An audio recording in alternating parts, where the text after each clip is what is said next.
부산 한성교회 오늘의 밥 시간입니다. 6월 24일 월요일 오늘의 밥은 사도행전 26장 1절로 12절 말씀입니다. 아그리빠가 바울에게 이르되 너를 위하여 말하기를 내게 허락하노라. 하니 이에 바울이 손을 들어 변명하되 아그리빠 왕이여, 유대인이 고발하는 모든 일을 오늘 당신 앞에서 변명하게 된 것을 다행히 여기나이다. 특히 당신이 유대인의 모든 풍속과 문제를 아심이니이다. 그러므로 내 말을 너그러이 들으시기를 바라나이다. 내가 처음부터 내 민족과 더불어 예루살렘에서 젊었을 때 생활한 상황을 유대인이 다 아는 바라. 일찍부터 나를 알았으니 그들이 증언하려 하면 내가 우리 종교의 가장 엄한 팔을 따라 바리새인의 생활을 하였다고 할 것이라.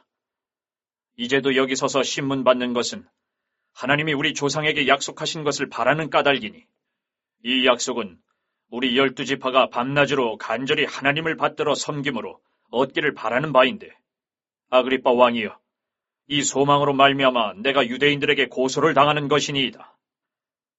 당신들은 하나님이 죽은 사람을 살리심을 어찌하여 못 믿을 것으로 여기나이까?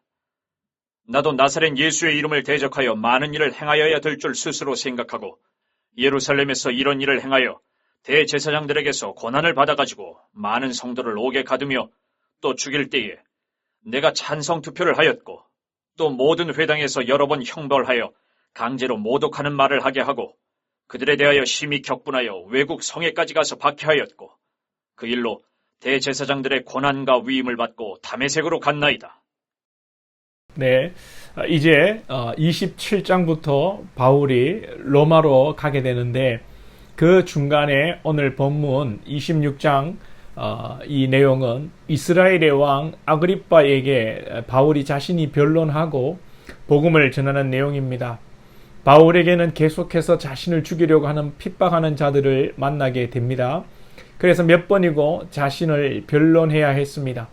22장에서 천부장의 허락으로 자신을 죽이려는 유대인들 앞에서, 23장에서는 사내들인 공의회 앞에서 재판을 받을 때, 또 24장에서는 로마 총독 이 벨릭스 시절에 변론을 하고 25장에서는 베스도라는 총독이 부임한 후에 유대인들이 또 재판을 걸고 괴롭게 하고, 오늘 본문에서는 아그리빠 왕 앞에서 또 자신을 변론하게 됩니다. 자신을 변론한다는 것이 자기의 무죄함을 말하는 것이, 이것이 피곤한 일입니다. 답답하고 억울한 일입니다. 그럼에도 불구하고 바울은 변론을 할 때마다 아주 친절하게 그리고 적극적으로 설명을 하고 기쁘게 이 모든 일을 감당합니다. 앞에 여러분 한번 찾아보십시오. 바울이 변론할 때마다 자기를 죽이려는 유대인들에게 부형들아, 부모와 형제들아 이렇게 부릅니다. 24장에는 또 보면 기쁘게 변명합니다. 여러분 우리 같으면 기쁘게 변명하겠습니까? 저 같으면 짜증날 것 같습니다. 계속 고소하고 법원에 나오라고 그러고 막 벨릭스에서 베스도 총독으로 바뀔 때 2년이나 감옥에 있었음에도 불구하고 바울은 짜증내지 않고 기쁘게 정성을 다해서 자기를 변론합니다.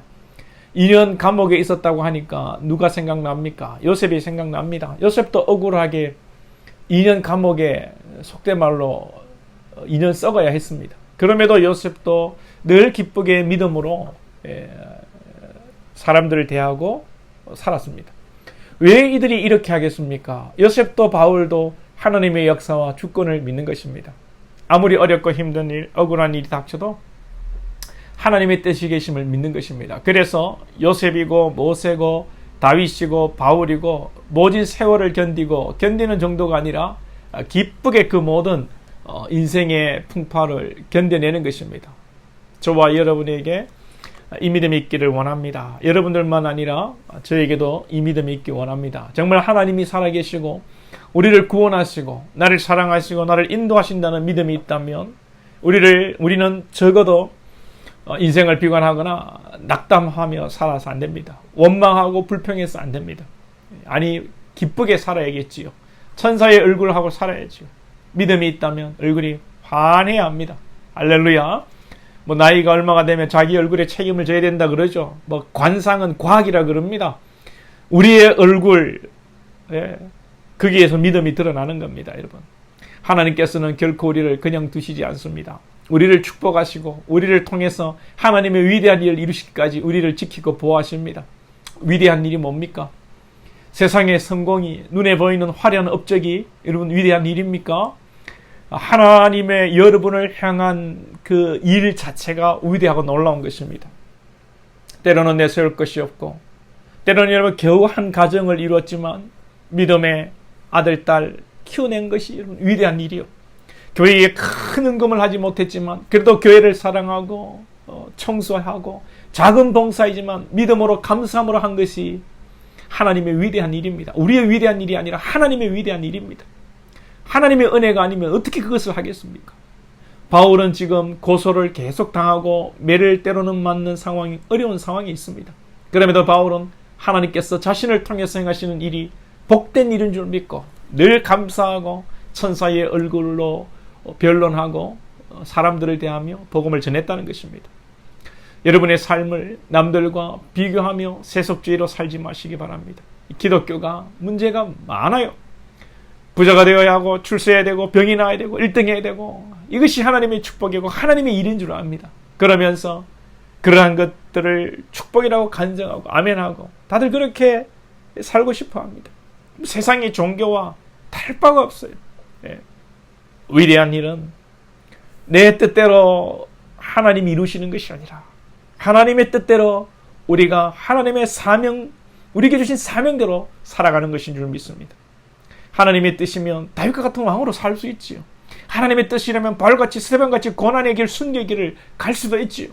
그러나 바울이 그랬던 것처럼 그 길에는 하나님의 평강이 있는 줄 믿습니다. 때를 따라도 오시는, 피할 길을 여시고 지키시는 하나님이 함께 하시는 그 자체가 복인 줄 믿습니다. 우리는 어떤 길을 가느냐, 무엇이 되느냐가 중요한 것이 아니라 어떻게 그 길을 가느냐, 어떻게 살아가느냐가 중요한 것입니다. 바울은 왜 고난 가운데 이렇게 많은 고속건 속에 기쁘게 친절하게 변론을 할까요? 자기 변론과 더불어서 예수 그리스도를 증거하기 때문입니다. 바울은 오늘도 아그리파 앞에서 그리스도를 증거합니다. 26장을 다 읽지는 않았습니다만 반복되는 이야기가 자신이 유대인으로 예수를 핍박하고 믿는 자들을 죽이는 일에 동참했고 그 가운데 다메섹으로 또 예수 믿는 자를 죽이러 가는 그 도중에 예수를 만났고 예수님은 분명히 죽으시고 살아나셨다고 아그리파 당신도 이스라엘 왕으로서 다 알지 않냐고 그렇게 복음을 증거하기 때문에 바울은 고난 가운데서도 기쁜 것입니다. 우리에게 이 기쁨이 회복되기 원합니다.